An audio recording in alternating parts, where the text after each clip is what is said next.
So whenever the word incompatible comes into picture, that means there is some incompatibility or there is some mismatch between the pollen and the pistil.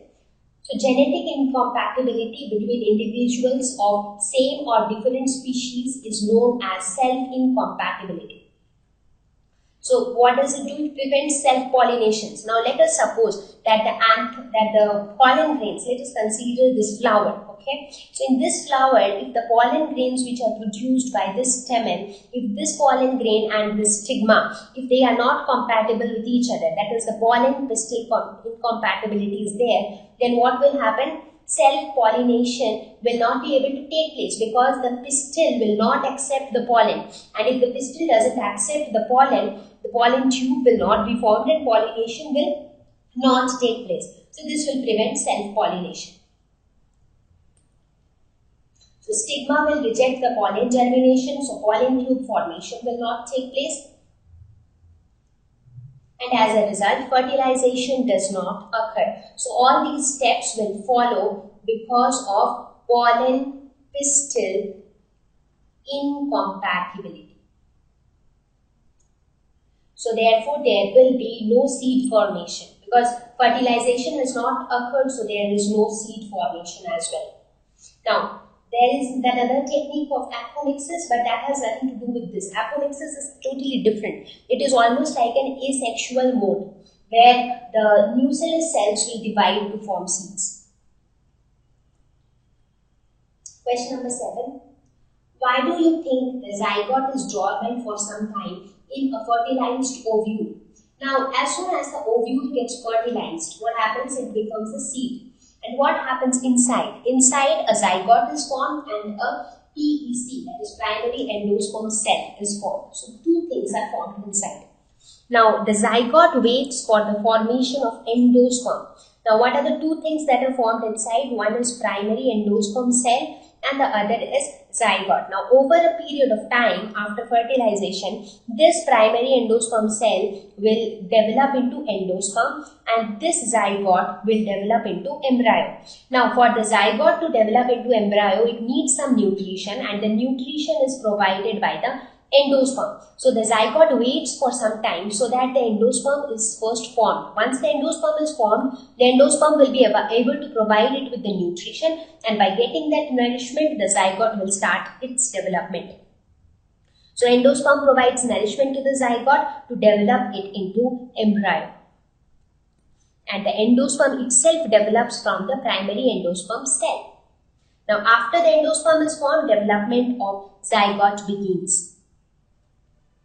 So, this is the primary endosperm cell and this is the zygote.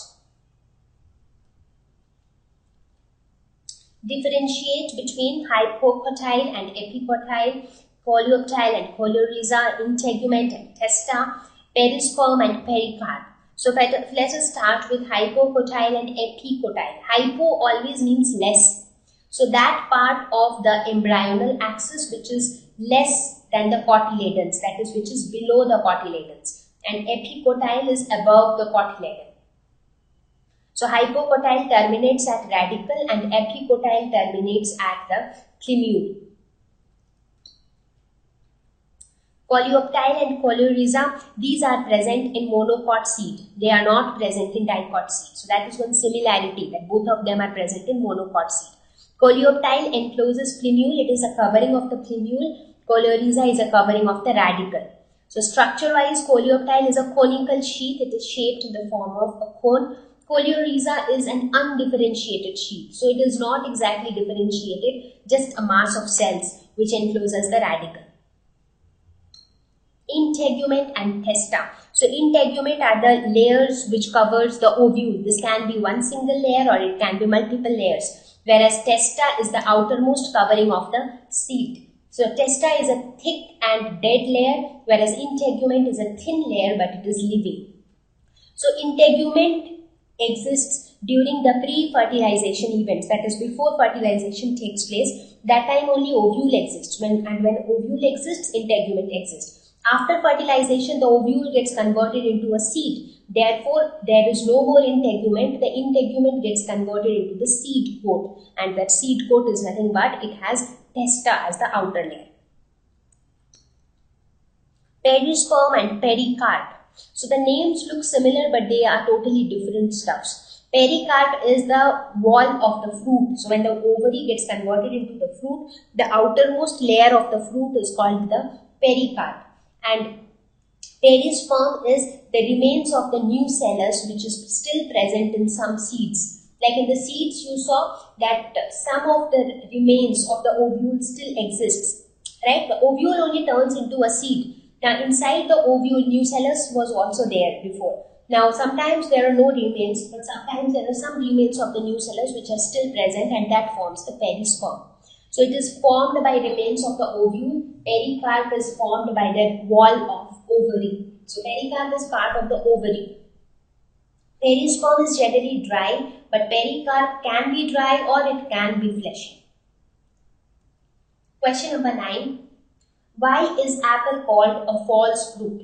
Which part of the flower forms the fruit? So here, as I mentioned, which part of the flower forms the fruit? It is the swollen thalamus that actually forms the fruit, or which actually forms the edible part. And why is it called a false fruit? Because the edible part is the fleshy receptacle and it is not directly derived from the ovary.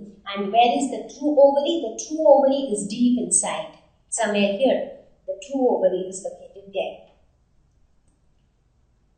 On the other hand, a true fruit is one which is directly derived from ovary. So since it doesn't match with the definition of true fruit, that is why it is a false fruit. Question number 10. What is meant by emasculation? When and why does a plant breeder employ this technique?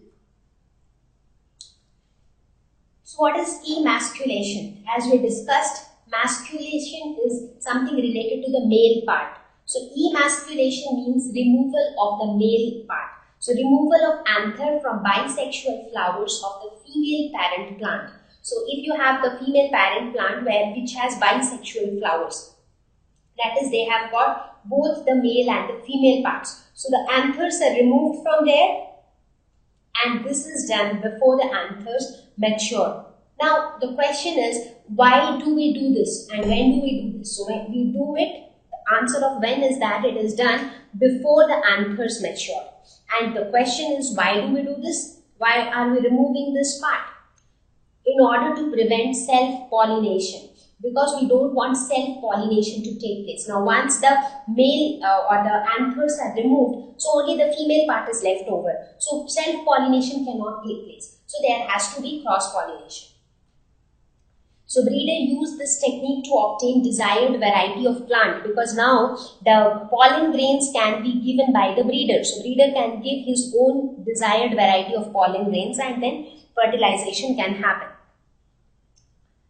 So during this technique, emasculation is also followed by another technique called bagging, where the emasculated flower is covered by a bag so that it does not come in contact with any other unwanted pollen grains. And then the desired pollen grains are dusted on the stigma, and finally the flower is again put inside the bag so that again no further contamination happens. So these steps are followed in order to obtain desired variety of a plant. Question number 11. If one can induce parthenocarpy through the application of growth substances, which fruits would you select to induce parthenocarpy and why? Now parthenocarpy is going to produce fruits which are without seeds. So we will get seedless varieties of all the fruits. So we will obviously try it on fruits which have got seeds and we do not want the seeds.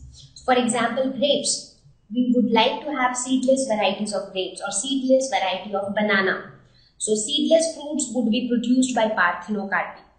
So seedless varieties of economically important fruits can be obtained, as this technique enables fruit formation without fertilization. Because fertilization doesn't happen, therefore the seeds are not formed. I mean, even before the seeds are formed, the ovary is ripened to form the fruit. Question number 12. Explain the role of tapetum in the formation of pollen grain wall. So what is tapetum? It is the innermost wall, innermost layer of the microsporangium. Just remember the structure of microsporangium. When this structure is magnified, you get something like this. So these are the layers. This is the outermost epidermis, then you have the endothecium, then you have the middle layers, and finally you have the innermost layer, which is the tapetum. So the outer three layers, they ensure protection of the microsporangium, but the innermost layer, it provides nourishment to the pollen grains which would be growing inside the microsporangium, right? So this will provide nourishment to the pollen grains. So that is its most important purpose. It also helps in the formation of exine of pollen grains, because it is just the next layer after the pollen grain. So let us suppose if the pollen grains are formed here, and here you have the tapetum. So this tapetum will also help in the formation of the outermost layer of pollen grain. And the outermost layer is exine. So these are the two important roles of the tapetum. So with this, we have reached towards the end of this lesson, and I hope that this lesson on sexual reproduction in plants would have helped you. If not, please try to understand the concepts in detail. If you want